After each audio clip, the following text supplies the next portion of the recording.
وہ آدمی جس میں تنہائی میں اللہ کا ذکر کیا، اللہ کو یاد کرنے بیٹھ گیا، کوئی دیکھنے والا نہیں تھا، وہ تنہا تھا، حجرے میں تھا، اپنے بند کمرے میں تھا، اپنے رب کو یاد کیا۔ اللہ کی یاد کرتے کرتے اس کی آنکھوں سے آنسو ٹپکنے لگے، اس کی آنکھیں آنسوؤں کا خراج دینے لگی۔ تو میرے اور آپ کے آقا و مولا نے فرمایا کہ یہ آنسو اتنے قیمتی ہیں، ان آنسوؤں کے بدلے میں قیامت کے دن اسے عرش الہی کا سایہ نصیب ہوگا، عرش الہی کا سایہ اسے نصیب ہوگا ان آنسوؤں کے بدلے میں۔ رومی علیہ رحمہ فرماتے ہیں جہاں پانی گرتا ہے وہاں سبزہ اگتا ہے، جہاں آنسو گرتے ہیں وہاں رحمت اترتی ہے۔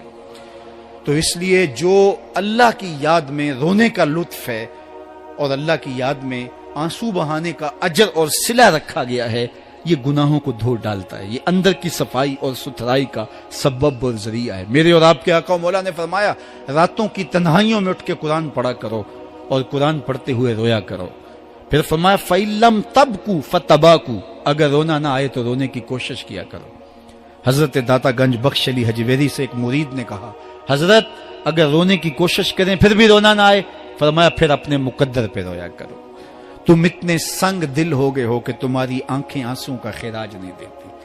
جو رونا نہیں جانتا وہ اللہ کی رحمتوں کو اور اللہ کی کرم نوازیوں کو کیسے سمیٹ پائے گا؟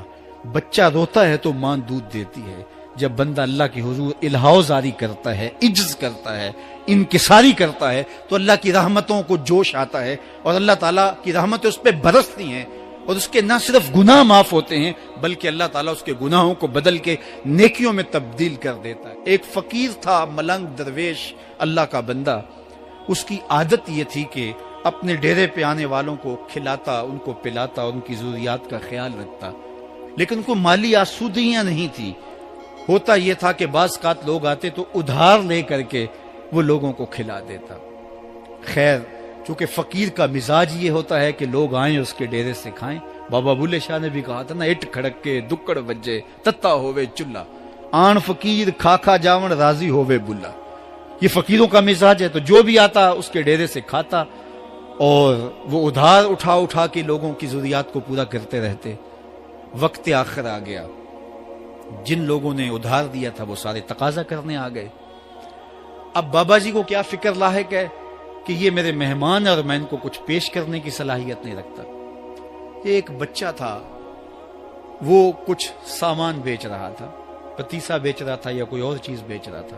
اس نے گلی سے گزرتے ہوئے آواز لگائی، خادم کو کہے سے بلا کے لاؤ، کہا تم بیچ رہے ہو تو میرے مہمانوں کو کھلا دو۔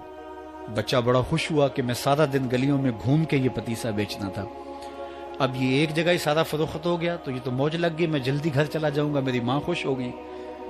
تو سارا ان مہمانوں کو کھلا دیا گیا اور اس کے بعد کہا بابا جی پیسے؟ کہا تم بیٹھ جاؤ، جب ان کو ملیں گے تو تجھے بھی مل جائیں گے۔ وہ بیٹھ گیا، 2 4 10 منٹ بیٹھا تو بچہ تھا، پھر کھڑا ہو گیا، بابا جی پیسے؟ کہا جب ان کو ملیں گے تو تجھے بھی مل جائیں گے۔ پھر آدھا گھنٹہ گزرا تو پھر اس نے کہا بابا جی پیسے؟ میری ماں میرا انتظار کر رہی ہے، ہمارے گھر کا چولہا اسی سے جلتا ہے، میں یہ پیسے لے کر جاؤں گا اور میری ماں کوئی ہنڈیا خریدے گی اور ہم شام کا گھر کا کوئی سلسلہ کریں گے۔ کہا بیٹا جب ان کو ملے گا تو تجھے بھی مل جائے گا۔ بچے نے رونا شروع کر دیا، یتیم بچہ تھا، اس کا سارا آسرا یہی تھا، اس نے رونا شروع کر دیا۔ جب بچہ رویا اللہ کی رحمت کو جوش آیا۔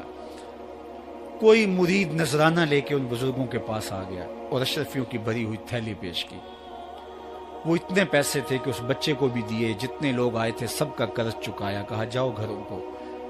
تو سب نے کہا بابا جی ہم صبح سے بیٹھے ہوئے تھے تو یہ نذرانہ دینے والا صبح سے نہیں آیا تو اب کیسے آ گیا؟ کہا صبح سے تمہارے اندر کوئی رونے والا نہیں تھا، ایک رونے والا آیا تو باقیوں کا بھی کام بن گیا۔ بعض اوقات کسی ایک شخص کی وجہ سے باقیوں کی خطائیں بھی معاف ہوتی ہیں۔ آج ہم اجتماعی طور پہ تا حد نظر اندر باہر اوپر نیچے اتنے لوگوں کے ہجوم میں اللہ کی بارگاہ سے یہ توقع رکھتے ہیں کہ مالک کتنے ہجوم میں کوئی ایک تو ہوگا جو تیرا لاڈلا ہوگا، کوئی ایک تو ہوگا جو تیرا بہت قریبی ہوگا، کوئی ایک تو ہوگا جس پہ تیری رحمتیں برسیں گی، تو مالک اس کے صدقے سے ہماری خطائیں بھی معاف کر دے، ہمارے گناہ بھی معاف کر دے۔ کوئی ایک رونے والی آنکھ مل گئی تو باقیوں کا بھی کام بن جائے گا. اٹھ فریدا ستیا تے میلا ویکھن جا, وت کوئی بخشیا مل جاوے تے تو ہی بخشیا جا. میرے مالک ہم سب کی خطائیں معاف کر دے, ہم سب سے درگزر فرما, اور ہم سب کے باطن کو ستھرائیاں دے دے, ہمارے اندر کو پاکیزگیاں دے دے. بہت وقت میں نے اور آپ نے صاحب گزار لیا, تیزی کے ساتھ زندگی بیت رہی ہے. میں اگر اپنے آپ کو دیکھوں تو میری زندگی کتنی بہاریں کاٹ چکی ہے. اگر آپ اپنے آپ کو دیکھیں, کوئی 60 سال, کوئی 20 سال, کوئی 25 سال, زندگی تیزی کے ساتھ گزر رہی ہے. بندہ جب سوچتا ہے کہ میں 40 سال کا ہو گیا ہوں تو آگے میری زندگی کے اگر 30 سال بھی ہیں تو 30 سال تو کافی ہیں, لیکن وہ پیچھے اگر پلٹ کے دیکھے تو 40 سال یوں گزر گئے جس طرح چٹکی بجائی جاتی ہے. جب چٹکی بجانے کے وقت میں 40 سال گزر گئے محسوس ہوتے ہیں, تو جو باقی 30 سال اگر ہوئے بھی وہ تو گمان ہے میرا, وہ تو گمان ہے آپ کا. ہمیں تو ایک سانس کا بھی نہیں پتا. پوچھا گیا زندگی اور موت کے بارے میں کیا خیال ہے, کہا فجر پڑی ہے, پتہ نہیں ظہر پڑھ سکیں گے یا کہ نہیں. کہا اتنی لمبی امیدیں لگائے بیٹھے ہو, کہا ظہر پڑی ہے, پتہ نہیں عصر پڑھنے کا موقع نصیب ہوتا ہے کہ نہیں. کہا یہ بھی طول عمل ہے. ایک بولا عصر پڑی ہے, پتہ نہیں مغرب پڑھ سکیں گے یا کہ نہیں. کسی نے کہا ایک رکعت پڑی ہے, پتہ نہیں دوسری رکعت بھی پڑھنا نصیب ہوتی ہے یا نہیں. کہا یہ سب تمہارے منہوں کی باتیں ہیں. میں تو کہتا ہوں ایک طرف سلام پھیرا ہے, پتہ نہیں دوسری طرف سلام بھی پھیر سکیں گے یا کہ نہیں. کیا موت اتنی قریب نہیں ہے؟ ہم نے اپنی آنکھوں کے سامنے لوگوں کو جدا ہوتے یوں نہیں دیکھا ہے. ہم کہتے ہیں اس کی خبر سنا رہے ہو موت کی, یہ تو میں نے ابھی سبزی والی دکان پہ دیکھا تھا. لیکن جب موت آتی ہے تو ایک لمحے کا تقدم اور تاخر نہیں ہوتا.